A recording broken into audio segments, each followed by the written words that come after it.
হে জগতবাসী, আজ আমি শামীম আলী চিশতি আপনাদের সামনে একটি আলোচনা নিয়ে আসলাম। সেই আলোচনাটি হলো যে আমাদের এই মানব দেহটি আল্লাহ সৃষ্টি করেছেন। তবে এই মানব দেহটির মধ্যে বড় বড় 9টি ছিদ্র আছে। বড় বড় 9টি ছিদ্র আছে।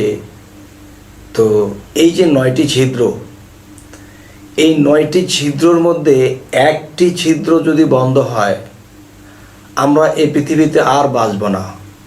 যেমন যদি আমার নাক মুখ বন্ধ করে দিই, শ্বাসরুদ্ধ হয়ে মারা যাব। যদি পায়খানা প্রস্রাবের যে কোনো একটা রাস্তাও যদি বন্ধ হয়, তবু আমরা মারা যাব। কিন্তু 9টা ছিদ্র বড় বড়, এই 9টা ছিদ্র নিয়ে আমরা বেঁচে আছি।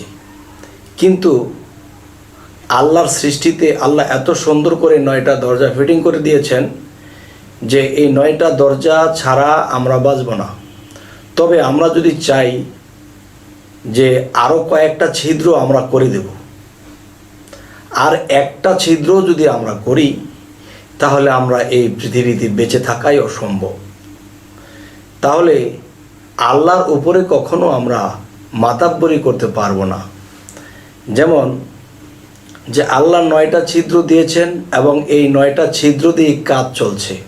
এবং দেখা যায় যে মানুষ যখন কোনো গোলযোগের মধ্যে পড়ে গেছে, কোনো গণ্ডগোলের মধ্যে পড়ে গেছে, কেউ শত্রামি করে একটা গুলি করে দিয়েছে, যখন গুলি করে দিল তখন কিন্তু তার শরীরে ছিদ্র হয়ে গেল। যখন ছিদ্র হয়ে গেল তখন 9টা ছিদ্র আছে, মানুষ মারা যায়নি, বেঁচে আছে। আরেকটা ছিদ্র গুলি করে দিল বা কেউ চাকু মেরে দিল, তখন দেখা যায় 1টি বা 2টি ছিদ্র হয়ে গেল, আমরা আর পৃথিবীতে বেঁচে থাকতে পারবো না।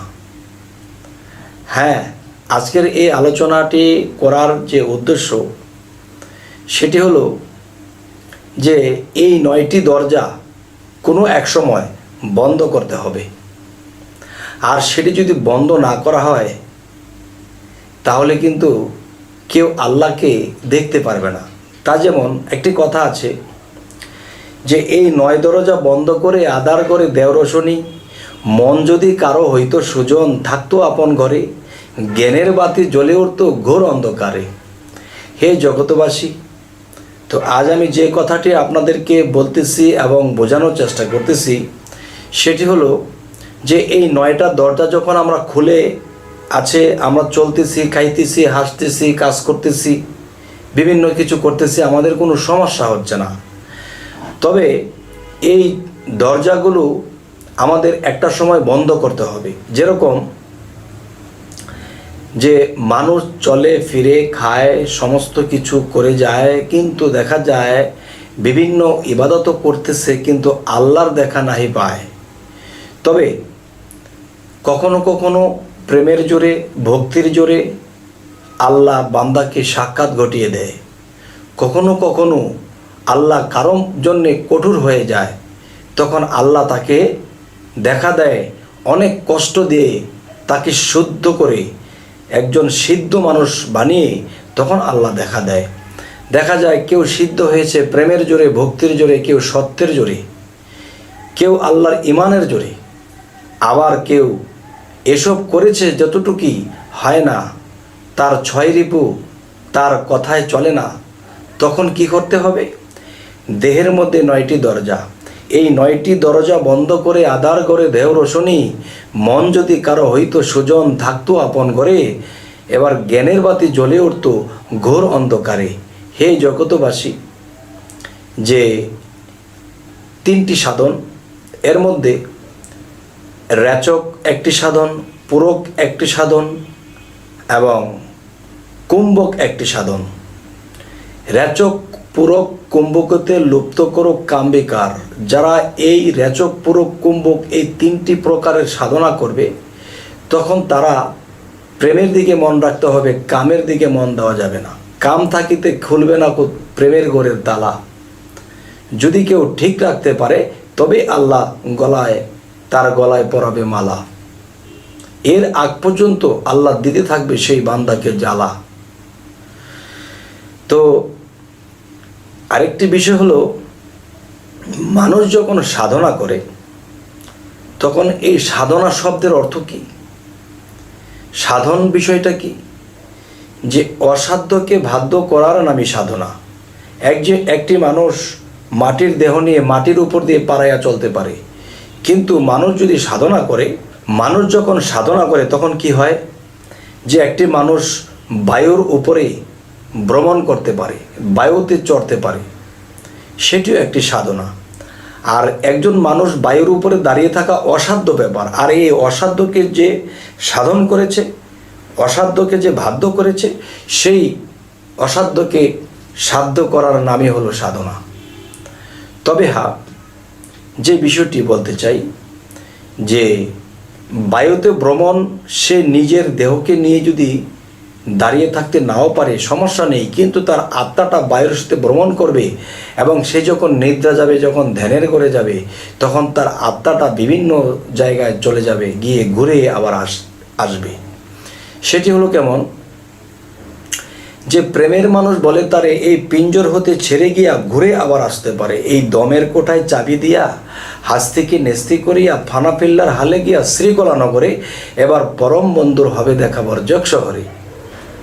এবার মরা হইয়া দর্শে যেজন লাগ পাইয়াছে অধরারে, এবার সুলতান নাসিরা মোকামে জলি এবং খফি দুয়ের শনে গেলে দেখতে পাবে ধ্যানে মুর্শিদকে নজরে, আপনাকে হারাইলে পাওয়া যায় মাসুকেরে, এবার মুর্শিদ রূপ মিশিলে পরে তারে দেখিতে পারে, আরশিত ছবির মতো নিরঞ্জন কয় তারে। একবার যদি কেউ তাকে দেখতে পারে, তখন আল্লাহর অনেকটা পথ সে অগ্রসর হয়ে গেল, পেয়ে গেল। তবে কেউ যদি ভাবে নিরঞ্জনকে যদি কেউ দেখে তবে কি হয়ে গেল, না বাবা। একটি বাহ্যিক উদাহরণ আমি দেব। যদি কেউ এক জায়গায় বিবাহ করবে, একটা মেয়ে দেখতে গেছে, মেয়েকে একটি ছেলে দেখেছে বলেই কিন্তু সংসার করা যাবে না। এই মেয়েটিকে দেখেছে এবং দেখা যায় তার সাথে তার বিবাহ হবে, সম্পর্ক হবে, এরপরে তার সাথে ঘর সংসার হবে। তাহলে কেউ যদি নিরঞ্জনকে এক নজর দেখে, তা দেখলেই হয়ে গেছে তা নয় বাবা। তাকে শুধু দেখা হয়েছে, কিন্তু তার সাথে সম্পর্ক হয়নি। তাহলে দেখলেই যদি মনে করে কেউ দেখা হয়ে গেছে, আরে দেখার পরে তো সম্পর্ক নাও হতে পারে। সে আমার কর্মকাণ্ডে, আমি অসাধুভাবে চলেছি, আমার সাধন ভালো ছিল না, আমার চলাফেরা ভালো ছিল না, আমার কোনো কিছু ভালো ছিল না, তখন সে আমাকে ত্যাগ করে চলেও যেতে পারে, যার কারণে তার সাথে আমার সম্পর্ক হয়নি। হে জগতবাসী, আজ 9 দরজার কথা কেন বললাম? যে এই 9টা দরজা খোলা আছে বলেই তো আমরা 6 রিপুর কথায় চলি, বিভিন্ন খারাপ কাজে লিপ্ত হই, বিভিন্ন খারাপ কিছু করে বেড়াই। আমরা যখন এই 6টা রিপুকে যখন আমরা কন্ট্রোলে আনবো, এবং 9টা দরজা বন্ধ করে যখন রেচক পুরক কুম্ভক এবং এই সাধনাগুলো করব, তখন কি হবে? তখন দেখা যায় যে এই পৃথিবীতে দেখা যায় যে একটা ধানের ক্ষেত বা একটা হালির ক্ষেত বলেছে, তখন সে ক্ষেতের মধ্যে গিয়ে দেখি ইঁদুরে ভরে গেছে, ধানগুলো নষ্ট করে ফেলে। তখন অনেকগুলো দরজা, ধরেন 9টাই দরজা, এই 9টা দরজা মানে ইঁদুরের গর্ত করেছে 9টা, বা এর বেশিও করতে পারে।